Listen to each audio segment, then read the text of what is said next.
నట జీవిత విశేషాలు అనేక రకాలుగా, అనేక విధాలుగా ఎన్నెన్ని ఆయన తన జీవితంలో చూశారో, ఎన్ని మలుపులు చూశారో, ఎన్ని కోణాలు చూశారో, ఎన్ని మానవ దృక్పథాలని ఆయన చవి చూశారో, ఇవన్నీ కూడా ఏచి కూర్చి నేను మీ ముందు ఉంచేటువంటి ప్రయత్నం చేస్తున్నాను. అందులో నేను సఫలీకృతం అయ్యాననే భావిస్తున్నాను. ఎందుకంటే మీరు చూపిస్తున్నటువంటి ఆదరాభిమానాలే దానికి కారణం. ఇక్కడ చాలామందికి ఒక డౌట్ ఉంటుంది. కృష్ణ 1965లో కదండీ 'తేనె మనసులో' ఆయన వచ్చారు.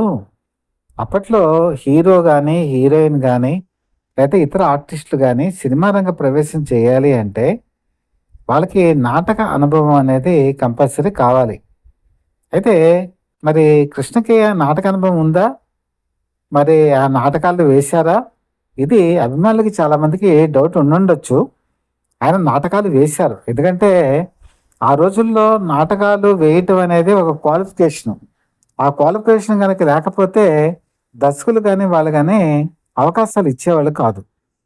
అప్పట్లో ఆయన చైర్మన్ అని చెప్పేసి ప్రముఖ నాటకం అది. ఆ చైర్మన్ నాటకం వేసేవారు. నేను గతంలో కూడా చెప్పాను. అప్పట్లో మేకప్ చీఫ్ మాధవరావు గారు ఆయనకి తొలిసారి ఈ చైర్మన్ నాటకంలోనే ఆయనకి మేకప్ కూడా వేశారు. తర్వాత 'కప్పలు' అని చెప్పేసి ఒక నాటకం ఉంది. ఆ 'కప్పలు' అనేటువంటి నాటకం కూడా కృష్ణ వేసేవాళ్ళు. అంటే జనరల్‌గా నాటకాలు మీకు ఎలా ఉండేవంటే 2 రకాలు మెయిన్ ప్రధానంగా ఉండేవి. ఒకటి పౌరాణికాలు, 2 సోషల్ ఎలిమెంట్స్. ఎక్కువగా కృష్ణ మాత్రం సోషల్ ఎలిమెంట్స్ ఉన్నటువంటి నాటకాలనే ప్రిఫర్ చేసేవాళ్ళు. అయితే ఇక్కడ ఇంకొక విషయం చెప్పాలి. 1972 సంవత్సరంలో జై ఆంధ్ర మూవ్‌మెంట్ వచ్చింది. జయాంధ్ర మూమెంట్ వచ్చినప్పుడు అందరూ కూడా డబ్బులు కలెక్ట్ చేయాలి ఈ ఆంధ్ర మూమెంట్కి అని చెప్పేసి ఫండ్స్ కలెక్షన్లో కృష్ణ ప్రముఖ పాత్ర వహించారని గతంలో మనం ఒకసారి చెప్పుకున్నప్పుడు రాజమండ్రిలో ఒక నాటకం వేస్తున్నారు. అందులో కృష్ణ కూడా ఒక ప్రధాన పాత్ర వహిస్తున్నారు. వేస్తున్నప్పుడు భారీ వర్షం కురుస్తుంటే టికెట్లు కొనుక్కొని మొత్తం చాలామంది వచ్చారు. వచ్చినప్పుడు కృష్ణకు ఉన్నటువంటి అవగాహన చూడండి. ఆయన వచ్చి ఒక మైక్‌లో ఒక ప్రకటన చేశారు. ఇప్పుడు నాటకం వేస్తున్నాం. మీరందరూ టికెట్లు కొనుక్కొని వచ్చారు. భారీ వర్షం పడుతోంది. నన్ను కంటిన్యూ చేయమంటే చేసేస్తాను. మీకు ఇబ్బంది లేదు అనుకుంటే. ఒకవేళ వర్షంలో మీరు ఉండటం ఇబ్బంది అనుకుంటే ఈ నాటకాన్ని మేము ఆపుతాం. మీకేది కావాలి అని అడిగారు. అడిగితే వాళ్ళన్నారు, లేదు లేదు, మేము ఎంత వర్షమైనా, తడిసినా, ముద్దయినా సరే మేము చూస్తాము అని చెప్పి అంటే అప్పుడు అంత వర్షంలో కూడా ఆయన నాటకాన్ని వేశారండి. అది ఆయనకున్నటువంటి కమిట్మెంట్. ఇక్కడ నా ఉద్దేశం ఏంటంటే ఆయనకి నాటకాల్లో అనుభవం ఉంది. నాటక అనుభవం ఉంది కాబట్టే సినిమాల్లో కూడా అప్పట్లో అది ఒక క్వాలిఫికేషన్ కింద పరిగణించేవాళ్ళు కాబట్టి సినిమాల్లో కూడా ఆయనకి నటన ఈజీ అయింది అని మనం చెప్పుకోవచ్చు. ఇప్పుడైతే ఫిల్మ్ ఇన్స్టిట్యూట్స్ అవన్నీ వచ్చాయి కాబట్టి అది వేరే విషయం. కాబట్టి ఆ నాటకాలైతే వేశారు. ఇక్కడ అభిమానులకి ఇంకో డౌట్ రావచ్చు. ఏవండీ మరి సూపర్ స్టార్ కృష్ణ చాలా పాత్రలు వేశారు కదా! రాముడి వేషం, కృష్ణుడి వేషం ఇలాంటి వేషాలు ఎందుకండి ఆయన వేయలేదు అని చెప్పేసి అనుకోవచ్చు. మరి వేసిన వాళ్ళు ఉన్నారు కదా! ఎవరు వేశారండి అంటే మీకు తెలుసు. మరి ఎన్టీ రామారావు గారు వేశారు. తర్వాత రామకృష్ణ అని ఒక గీతాంజలి వాళ్ళ హస్బెండ్ ఆయన వేశారు. నటభూషణ సోహన్ బాబు రాముడి కింద వేశారు, కృష్ణుడి కింద వేశారు. తర్వాత కాలంలో మరి సుమన్ ఆయన వేశారు. మరి వీళ్ళందరూ వేశారు కదా! మరి కృష్ణ ఎందుకని ఆయన ఫిట్ అవ్వరా? మరి ఎందుకని ఆయన వెనకడుగు వేశారు అని అంటే దానికి కూడా ఒక సంక్లిష్టమైనటువంటి సమాధానం ఉందండి. ఇది చెప్దామనే నాకు ప్రధానమైనటువంటి ఉద్దేశం. 1965లో ఆయన సినిమా రంగంలోకి ఎంటర్ అయినప్పుడు 2 రకాల జోనర్స్ బాగా ప్రముఖ పాత్ర వహిస్తున్నాయి. ఒకటి పౌరాణికాలు, 2 జానపదాలు. మీకు ఆయన శైలి గనక అబ్జర్వ్ చేస్తే 'ఇద్దరు మునగాళ్ళు' సినిమా మీకు చెప్పాను గతంలో బి. విఠలాచార్య డైరెక్షన్‌లో చేశారు. తర్వాత 'మహాబలుడు' సినిమా వాడు చేశారు. ఆయన ఎక్కువగా జానపదాల జోలికి పోలా. ఎందుకంటే అప్పటికి ఎన్టీ రామారావు, కాంతారావు వీళ్ళిద్దరూ కూడా జానపదాల్లో ఉన్నారు. ఆ జోలికి వెళ్ళలేదు. సరికొత్త జోన్‌లోకి వెళ్ళాలని అనుకున్నారు. ఇంకా పౌరాణిక పాత్రలు వచ్చేటప్పటికి ఎన్టీ రామారావు ఆయన ఆల్రెడీ చాలా పాత్రలు చేసేస్తున్నారు. ఇక్కడ ఆ పాత్రల్లో ఆయన చేయలేక కాదు. మరి ఆయన కొన్ని గెటప్స్‌లో కూడా నటించారు కదా! మీకు రాముడి గెటప్‌లో అల్లూరి సీతారామరాజు మీకు క్లైమాక్స్‌లో గెటప్‌లో కనిపిస్తారు. అద్భుతంగా ఉంటారు ఆ గెటప్‌లో. అలాగే శ్రీకృష్ణుడి గెటప్‌లో కూడా ఆయన కనిపిస్తారు. ఎక్కడ మీకు శ్రీ రాజరాజేశ్వరి విలాస్ కాఫీ క్లబ్‌లో ఒక నాటకం ఉంటుంది. ఆ నాటకంలో ఆయన శ్రీకృష్ణుడి గెటప్‌లో కనిపిస్తారు. అలాగే 'ఏకలవ్య' సినిమాలో ఏకలవ్యుడిగా కూడా ఆయన కనిపిస్తారు. అలాగే మీకు 'కురుక్షేత్రం' సినిమాలో ఆయన అర్జునుడి కింద కనిపిస్తారు. కాబట్టి ఆయన పౌరాణికాలు వేశారు. కాకపోతే పౌరాణికాల్లో మెయిన్ అప్పట్లో ఏంటంటే, మనం మాట్లాడేటువంటి లాంగ్వేజీ మామూలుగా అందరికీ అర్థమయ్యేటువంటి లాంగ్వేజ్ ఉండదు.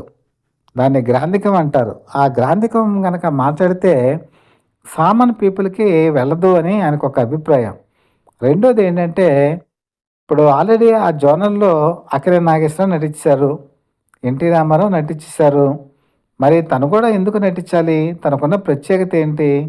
అందుకని ఆయన ఆలోచించి సోషల్ మూవ్‌మెంట్‌లోనేమో అక్కినేని నాగేశ్వరరావు ఫిట్ అయిపోయారు.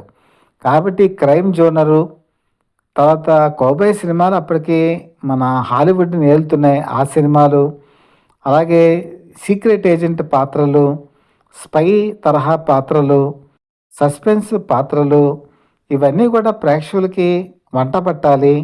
కొత్త తరహాలో మనం వెళ్ళాలి. అలాగే కొత్త టెక్నాలజీని మన హాలీవుడ్ నుంచి తీసుకురావాలి. ఈస్ట్‌మన్ కలరు, లేపోతే 70 స్టీరియోఫోనిక్కు ఇవన్నీ కూడా అడాప్ట్ చేసి తెలుగు సినిమాని కొత్త పుంతలు తొక్కించాలి అనే ఒక ఉద్దేశంతో ఆయన ఏం చేశారంటే, ఆ కొత్త పందాలోకి వెళ్ళటంతో ఆయన పౌరాణికాల జోలికి పోలేదు. అంతేగాని ఆయన గెటప్‌లు సరిపోక కాదు, ఆయన డైలాగులు చెప్పలేక కాదు. ఎందుకంటే డైలాగులు చెప్పడంలో ఆయనకి ఆయనే సాటి. ఇంకోటేంటంటే ఇంకొక ముఖ్యమైన విషయం, ఎన్టీ రామారావు గారు ఆల్రెడీ అందులో ఉన్నారు. ఆయనకి ఈ పాత్రలో వెళ్ళటంతో అదొక పోటీ అవుతుంది. అదే ఆయనకి ఇష్టం లేదు కూడా. కాబట్టి ఆయన ఏం చేశారంటే ఆ పాత్రల జోలికి వెళ్ళలేదు. అలాగని ఆయనకు అవకాశాలు రాలేదా అంటే అవకాశాలొచ్చాయి. 2 విషయాలు చెప్తాను. ఒకటి 'బుద్ధిమంతుడు' సినిమా. 'బుద్ధిమంతుడు' సినిమాలో బాపు, రమణలు వాళ్ళిద్దరు కదా తీశారు. తీసినప్పుడు సాక్షిలో మరి నటించారు కదా! అందులో శ్రీకృష్ణుడి గెటప్పు యాక్చువల్‌గా కృష్ణ సూట్ అవుతారని చెప్పి అడిగారు. అడిగితే సున్నితంగా తిరస్కరించారాయన. ఆయనే చెప్పారు, "సోన్ బాబు అయితే బాగుంటారు. మీరు సోన్ బాబుని తీసుకోండి" అని చెప్పేసి సోన్ బాబుని రికమెండ్ చేస్తే సోన్ బాబుకి ఆ క్యారెక్టర్‌ని తీసుకోవడం జరిగింది. తర్వాత 'సంపూర్ణ రామాయణం' సినిమాలో రాముడి గెటప్ రావటానికి ఈ 'బుద్ధిమంతుడు' సినిమాలో మరి సోన్ బాబు వేసినటువంటి గెటప్పే కారణం. అలాగే మీకు 'కురుక్షేత్రంలో' కూడా ఆయన శ్రీకృష్ణుడి వేషం ఆయన వేయగలడాయన. కానీ వేయలేదు. సోన్ బాబుకి అవకాశం ఇచ్చారు. ఎందుకంటే బుద్ధిమంతుల్లో ఆయన నిరూపించుకున్నారు కదా! కాబట్టి ఆయన ఎప్పుడూ కూడా పౌరాణికాల్లో వెళ్ళలేదు. ఎందుకంటే ఆ తరహా పాత్రలు కాకుండా ఒక డిఫరెంట్ జోన్‌లోకి వెళ్దామని చెప్పి ఆయన ప్రయత్నించారు. కాబట్టి ఆయన చేయకపోవడానికి గల కారణం ఏంటంటే, ఒకటి పోటీని అనవసరంగా మనం పెంచుకోవడం అనవసరం. అలాగే మన కొత్త జోన్‌ల్లోకి వెళ్ళాలి. కొత్త పందాల్లోకి వెళ్ళాలి. ప్రజలకి అర్థమయ్యేటువంటి రీతిలో ఉండే లాంగ్వేజ్‌లో ఉండాలి. కాబట్టి అందుకని ఆయన కొత్త తరహాలో వెళ్ళారు. అలాగే కొత్త తరహా పందాలనే ప్రేక్షకులకు అర్థమయ్యేట్టుగా వెళ్ళారు. మీకు 'అమాయకుడు కాదు అసాధ్యుడు' అనేటువంటి ఒక సినిమాలో అయితే ఆయన భీముడి క్యారెక్టర్ కూడా వేశారు. ఆ గెటప్ కూడా చాలా బావుంటుంది. ఈ గెటప్‌లు ఇచ్చినటువంటి మేకప్ చీఫ్ మాధవరావు గారు ఇప్పటికీ కూడా ఆయన ధన్యులు.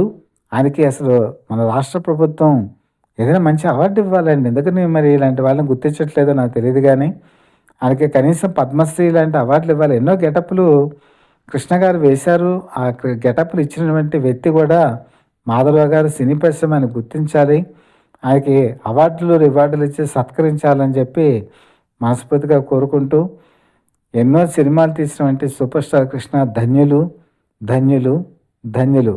మీకు గనక కంటెంట్ గనక నచ్చినట్టయితే లైక్ చేయండి. బెల్ ఐకాన్ ప్రెస్ చేసి సబ్స్క్రైబ్ చేసుకొని మీ బ్లెస్సింగ్స్ మాకు అందజేయవలసిందిగా మనస్ఫూర్తిగా కోరుకుంటూ, మీ మిత్రుడు శ్రేయోభిలాషి సత్యవాద people live TV chief editor D V S S Krishnaprasad.